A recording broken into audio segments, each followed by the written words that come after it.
Latin word relegio mean to hold back, keep down, and restrain us from what? The truth. The laws of the Most High. You ain't under the law, you're under mercy and grace. Their philosophies, their policies, their politics or politics or politics. Politics. What does a tick do? Suck the blood out of you.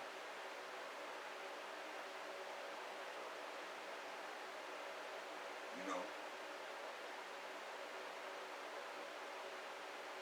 This is what Antiochus Epiphanes did. Remember, he gave them a license to BS the heathen, gave the wicked Israelites license to BS the heathen. The other nations, they follow whoever in charge anyway. I mean, they did all kind of madness.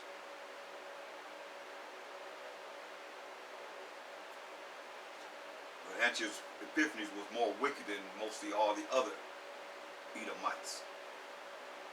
So now, verse 21.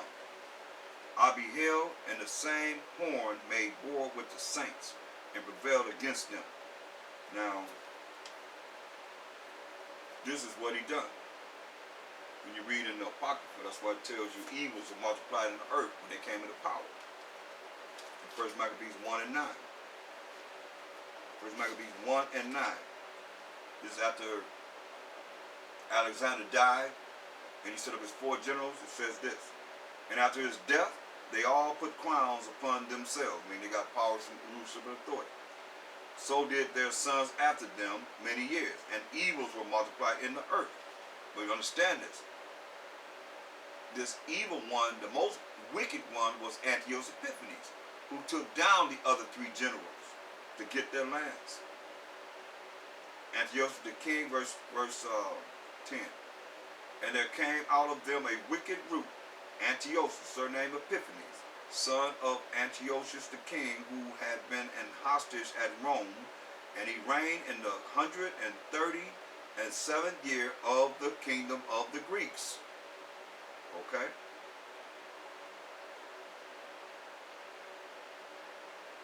Still was wicked. Let's read about it. Verse 32. But the women and children took they captive and possessed the cattle. Then built they the city of David with a great and strong wall and with mighty towers, and made it a stronghold for them. And they put therein a sinful nation, wicked men, and fortified themselves therein. Verse 36, for it was a place to lie in wait against the sanctuary, and an evil adversary to Israel.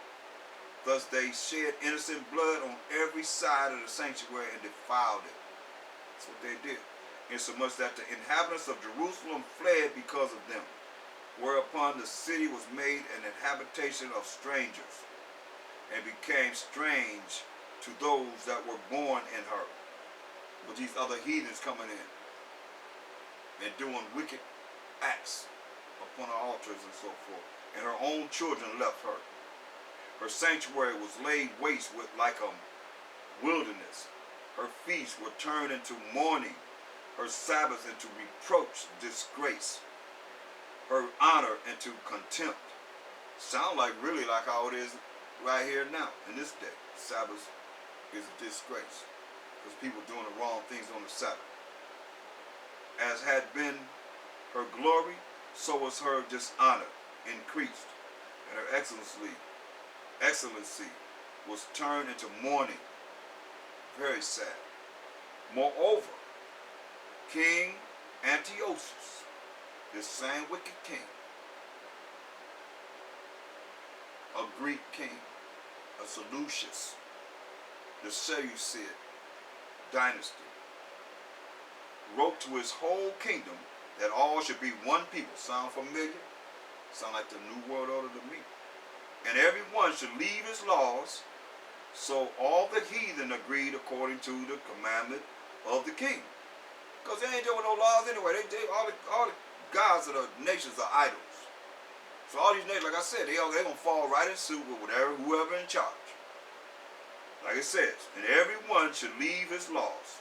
So all the heathen agreed according to the commandment of the king.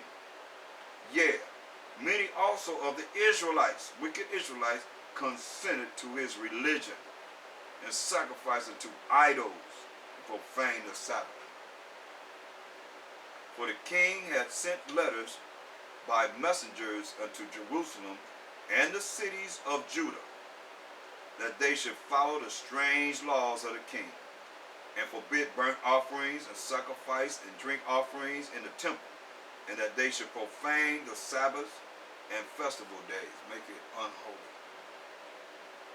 and pollute the sanctuary and holy people, set up altars and groves and chapels of idols, and sacrifice swine's flesh, pig's flesh, and unclean beasts. They should also leave their children uncircumcised, and make their souls abominable with all manner of uncleanness and profanation, and homosexuality and lesbian, eating pork and so forth, to the end they might forget the law. That's the same thing that's happening now. If you look at it for real, they're doing all these things in the end that we might forget the law. That's why they tell you not under the law, and change all the ordinances. And whosoever would not do according to the commandment of the king, he said he should die, should be put to death. In the selfsame manner wrote he to his whole kingdom, and appointed overseers over all the people watching over us, commanding the cities of Judah to sacrifice city by city. Swine's flesh, abominable. Most I say now you're supposed to touch a dead pig carcass. Then many of the people were gathered unto them, to wit, every one that forsook the law, and so they committed evils in the land. I'll read that to you again, because a lot of you that's out there saying that we don't have to follow the law. Listen what it says. Then many of the people, this verse 52 of 1 Maccabees, the first chapter, just before Mashiach Yahushua came in the flesh. It says, then many of the people were gathered unto them, to wit, every one that forsook the law, and so they committed evils in the land, by forsaking the law of the Most High, and drove the Israelites into secret places. This is where we ran into the catacombs. And the catacombs was about 600 miles underground, even wheresoever they could flee for security. Now the 15th day of the month, Caslu, which is December, this wicked December, Salakia, in the 145th year, they set up the abomination of desolation upon the altar, and builded idol altars throughout the cities of Judah on every side, and burnt incense at the doors of their houses and in the streets. And when they had rent in pieces the books of the law, the Bible, they rent in pieces the Bible, which they found, they burnt them with fire. And whatsoever was found with the book of the testament, or if any consented to the law, the king's commandment was that they should put him to death. If you consent to the law, put him to death. Thus did they, by their authority unto the Israelites every month, to as many as were found in the cities. Now the 25th day of the month, which is the 25th day of the month, Caslu, which is December, just for reference, now the 25th day of the month, they did sacrifice upon the idol altar, which was upon the altar of the Most High. And at which time, according to the commandment, they put to death certain women that has caused their children to be circumcised. And they hang the infants about their necks. That's what you see on the 25th day of December, this so-called Christmas, when you see them bulbs on the trees. That's where it started from. They hung the little children that they killed, the little boys that they killed, and the women that they killed for circumcising the boys on the 8th day after birth. That was our custom, the law. And they hanged the infants about their necks, and rifled their houses, and slew them that had circumcised them. Howbeit many in Israel were fully resolved and confirmed in themselves not to eat any unclean thing. Because we didn't eat unclean things. As Leviticus 11 chapter tells us of the dietary law. Wherefore they chose rather to die, that they might not be defiled with meats, and that they might not profane the holy covenant, transgress the Most High's laws. So then they died, and there was very great wrath upon Israel. So that's what we know about. That's just one of the many holocausts that we suffered as the children of Israel, the true children of Israel, the ethnic biblical Israelites that this Bible is talking about. Going back to Daniel, the 7th chapter.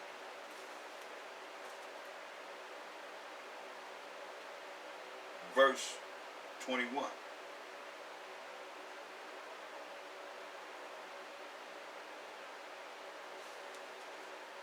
And I beheld, and the same horn made war with the saints, and prevailed against them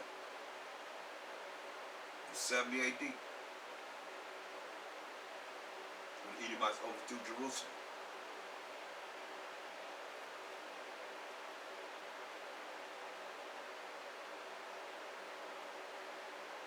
And we had to flee into Africa, in the interiors of Africa, fleeing amongst provinces that we had in Africa with our brothers, the Israelites, who were already living in amongst the Africans. He made war, prevailed against us, brought us down in 70 AD. Mashiach Yahushua talked about that in Luke 21 and 20.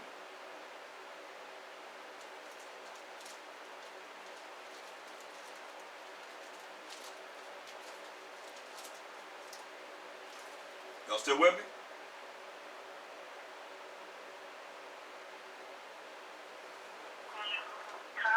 Okay, Luke 21 and 20. It said, this is what Mashiach Yahushua told us. This is approximately, we'll say, 37 years before 70 AD. Approximately, I'll say. Luke 21 and 20 says, and when ye shall see Jerusalem compassed with armies. What armies are these? These are armies of the Roman armies, so-called Italian Caucasian soldiers. The same ones that put them to death, put them Mashiach Yahushua to death. So, and when ye shall see Jerusalem compassed with armies, then know that the desolation thereof is nigh. This is 70 AD. That's when we were finally taken down from 65 AD to 70 AD. We fought. And in 70 AD, we lost the battle of Masada. That was the last stance that we had. But he said, when you see Jerusalem compassed with armies, then know that the desolation thereof is nigh, is near. They say, then let them which are in Judea flee to the mountains, and let them which are in the midst of it depart out, and let not them that are in the countries enter thereinto. For these be the days of vengeance, that all things which are written may be fulfilled. Okay? But woe unto them that are with child, women that are with child, and men that have little children, and to them that give suck, little babies, that have been weaned from the breast, in those days. For there shall be great distress in the land, and wrath upon this people. And they shall fall by the edge of the sword, and shall be led away captive into all nations, and Jerusalem shall be trodden down of the Gentiles until the times of the Gentiles be fulfilled. That's what Mashiach Yahushua said. And what happened? Like it says, all things that be fulfilled. So we're going to read some of what was written concerning what happened when those that didn't leave. He told them to leave. When you see the army, the Roman armies surround the city, leave. This is what happened in Psalms 79th chapter. David prophesied about it. He said, O Most High, The heathen are coming to thine inheritance. Thy holy temple have they defiled. They have laid Jerusalem on heaps. We read about, part of how they defiled our temple. The Judas Maccabees and his army and his brothers came and rededicated it. And there's something how on the 25th day that it was defiled, they rededicated it. It says, but in 70 AD, this is what happened here at this time. O Most High, the heathen are coming to thine inheritance. The holy temple, thy holy temple, have they defiled. They have laid Jerusalem on heaps. The dead bodies of thy servants, who are the children of Israel, have they given to be meat unto the fowls of the heaven. The flesh of thy saints, who are the children of Israel, unto the beasts of the earth. Buzzards were eating us up. Their blood have they shed like water round about Jerusalem, and there was none to bury them. Our bodies just all over Jerusalem. Blood flowing through the street like water. Birds eating us up. We have become a reproach to our neighbors, a scorn and derision to them that are round about us. Okay? That's what happened to us. Going back to Daniel's 7th chapter and the 22nd verse. Read verse 21 again. I beheld, and the same horn made war with the saints and prevailed against them, until the Ancient of Days came, and judgment was given to the saints of the Most High. And the time came that the saints possessed the kingdom. So, also, let's deal with this. I beheld, and the same horn made war with the saints and prevailed against them. Also, you go to Revelations.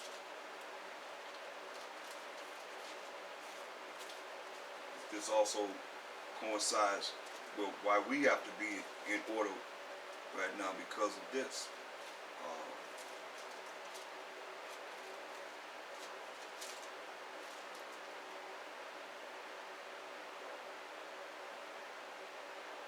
Revelations 12 and 17. And the dragon, which is red, the devil, which is red, Satan, which is red, the beast, which is red, and Esau, which is red, the Edomites, which is red, and the Caucasian people was all red. And the dragon was wrought with the woman. The woman represents Israel when you read Jeremiah 6 and 2. I have likened the daughter of Zion to a comely and delicate woman. And Zion is the children of Israel when you read Isaiah 51 and 16. So, and the dragon was wrought with the woman and went to make war with the remnant of her seed, the 1/3 of the seed which keep the commandments of the Most High. Now I have to be talking about the remnant of the Most High's people, who are the 12 tribes of Israel, 1/3 of the 12 tribes of Israel that keep the commandments of the Most High and have the testimony of a Mashiach Yahushua. The testimony of a Mashiach Yahushua, having the faith of a Mashiach Yahushua, talking about we the children of Israel. Not everybody. Because everybody else talk about they not under the law. But they're under mercy and grace. They part of the 2/3 crowd. Because if you ain't gonna follow the Most High, how you gonna be saved? You ain't gotta you telling him you ain't have to follow him. That's what you're saying. That's what they teaching you. Look. Revelation 17.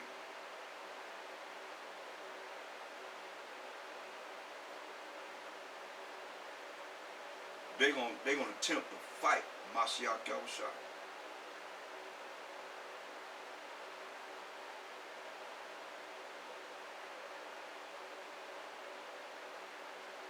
Let me get right to the point. Verse 13, because all these kings of the earth have one mind, as we read in 2nd Ezra 13th chapter, to fight against the Mashiach Yahushua and his army, 200 million angels.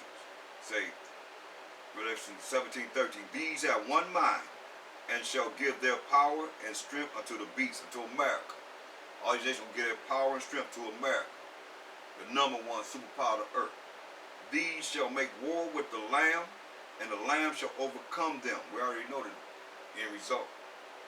Ain't gonna be nothing but dust and smell of smoke. For he is power of powers and King of kings, and they that are with him are called and chosen and faithful.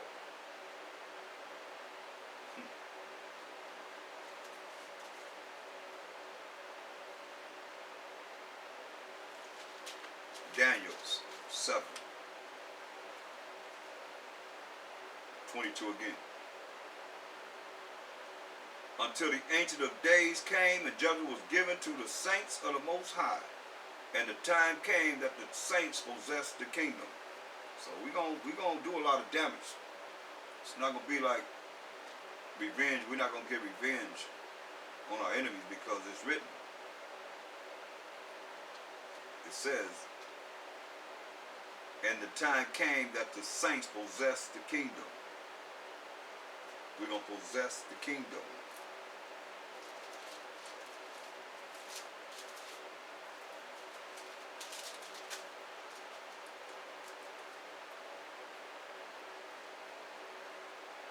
Revelation 1:6. And hath made us kings and priests unto our power and his Father. To him be glory and dominion forever and ever. Amen.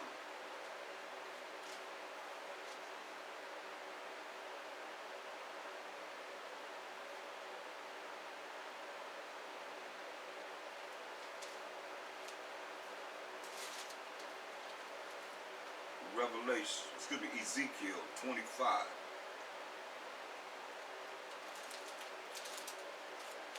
And 14. And I will lay my vengeance upon Edom by the hand of my people Israel, and they shall do in Edom according to mine anger and according to my fury, and they shall know my vengeance, said the Most High Power. That's why he said, they will know his vengeance, said the Most High, when he does this. Because look at 2nd Ezra 6. You got to go through it because you got to see this. 2nd Ezra 6 and 7. Then answered I and said, what shall be the part of the Son of the times? Or when shall be the end of the first and the beginning of it that followeth?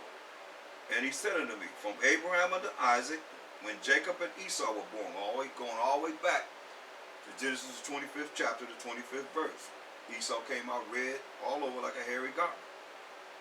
And Jacob came out normal, with pigment and melanin.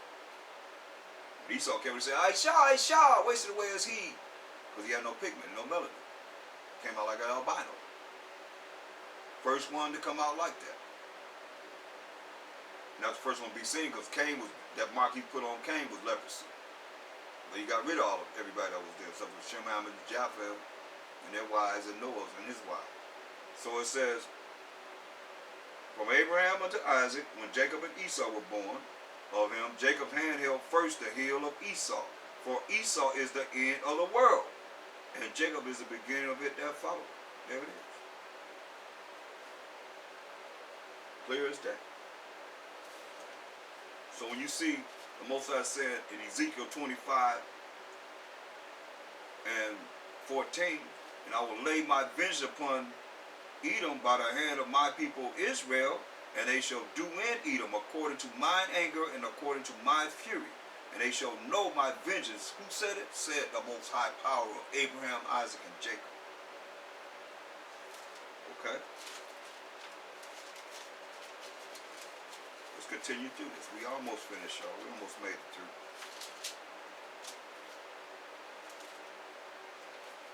Y'all still with me?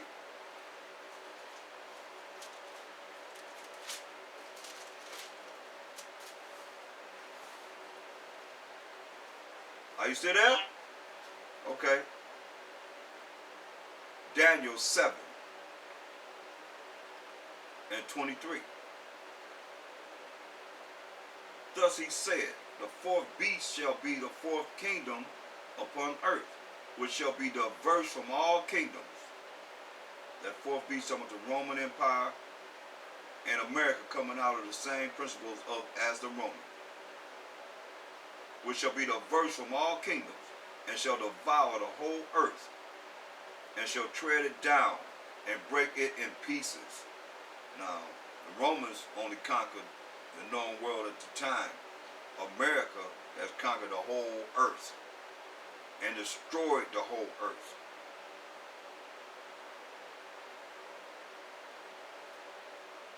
This is what they have done. Look at Daniel's 2, the second chapter. Because this Daniel's second chapter, this vision that Nebuchadnezzar had, was concerning the kingdoms that were coming to power. So let's look at Daniel's 2 and 4. He said, "And the fourth kingdom shall be strong as iron. For as much as iron breaketh in pieces and subdueth all things, and as iron that breaketh all things, these shall it break in pieces and bruise."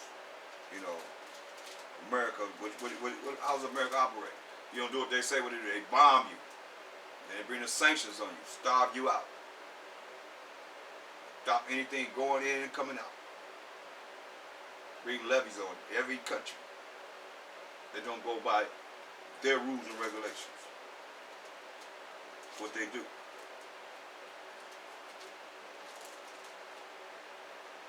And whereas thou sawest the feet and toes,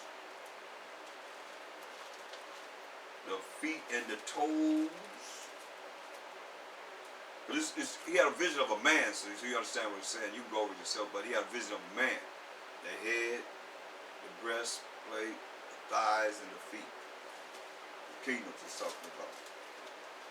Because America comes out of the Roman Empire. It's the latter end of the Roman Greco era. It says, verse 41, Daniel's 2:41. "And whereas thou sawest the feet and toes, part of potter's clay and part of iron, the kingdom shall be divided, but there shall be in it of the strength of the iron, for as much as thou sawest the iron mixed with miry clay." Talking about the potter's clay, he's talking about it's partly weak. And the pot of iron is partly strong. Divided Esau, against each other. The Russians against America. They're the same people. Esau within America against each other.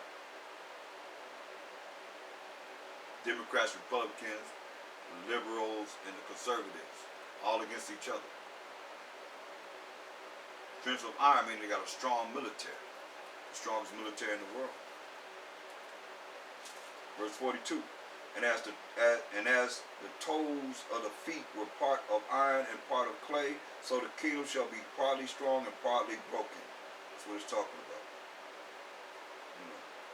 Verse 43. "And whereas thou sawest iron mixed with miry clay, they shall mingle themselves with the seed of men, but they shall not cleave one to another, even as iron is not mixed with clay."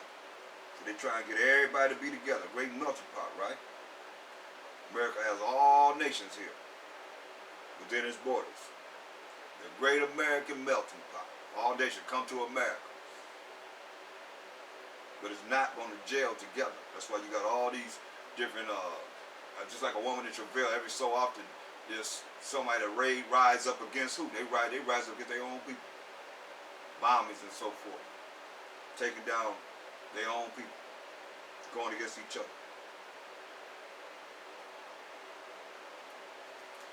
You got the enemy right here amongst you. They ain't got to come from from no other country. They right here within. Your security is weak. They already here. They right up in your churches. Let you know. The wicked right there. They go right up in the churches.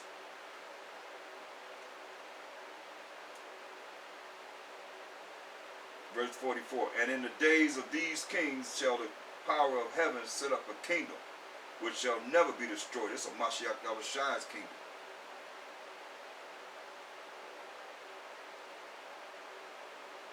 And the kingdom shall not be left to other people. It's not going to be left to no other people but the 12 tribes of Israel. But it shall break in pieces and consume all these kingdoms, and it shall stand forever. That's what you got to do. He ain't voting for nothing. And we're going to be in the kingdom. We're going to have a kingdom that's going to last forever and ever and ever. It's never going to be destroyed. Only Israelites going to rule. That's why when you read Revelation, the 7th chapter, 4th verse down, you see 12,000 from each of the tribes of Israel, making up to 144,000 that's going to be ruling with the Mashiach Yahushua. 12,000 from each of the tribes of Israel. You see the gates going to be 3 gates on each direction, north, south, west, and east, with the 3 names of the 12 tribes of Israel on each gate, which makes up 12 tribes of Israel. Point blank. Verse 45. For as much as thou sawest that the stone was cut out of the mountain without hands, and that it brake in pieces the iron, the brass, the clay, the silver, and the gold, the great power have made known to the king that, what shall come to pass hereafter, meaning in the future. And the dream is certain, and the interpretation thereof sure. To let you know, the stone is a Mashiach Yahushua out of the Mount Israel. Mashiach Yahushua comes out of the nation of Israel, or the tribe of Judah. Gonna break in pieces iron and gold over to all kingdoms and empires. Destroy them. Then the king Nebuchadnezzar fell upon his face and worshipped Daniel, and commanded that they should offer an oblation and sweet odors unto him. See, that's what happened with Daniel. This is what happened with Joseph. But we ruled Egypt for 350 years, but you don't know nothing about that. From the 14th to the 18th dynasty. And see what King Nebuchadnezzar did with Daniel, him interpreting this dream. That he didn't even tell him the dream. The Most High, through the Spirit of the Most High, through Mashiach Yahushua, gave him the interpretation of this dream. He believed in the Most High. That's why these rulers now, that's why they got to be destroyed, because they don't want to come to the prophets of the Most High and find out what these prophecies are talking about and what's going to be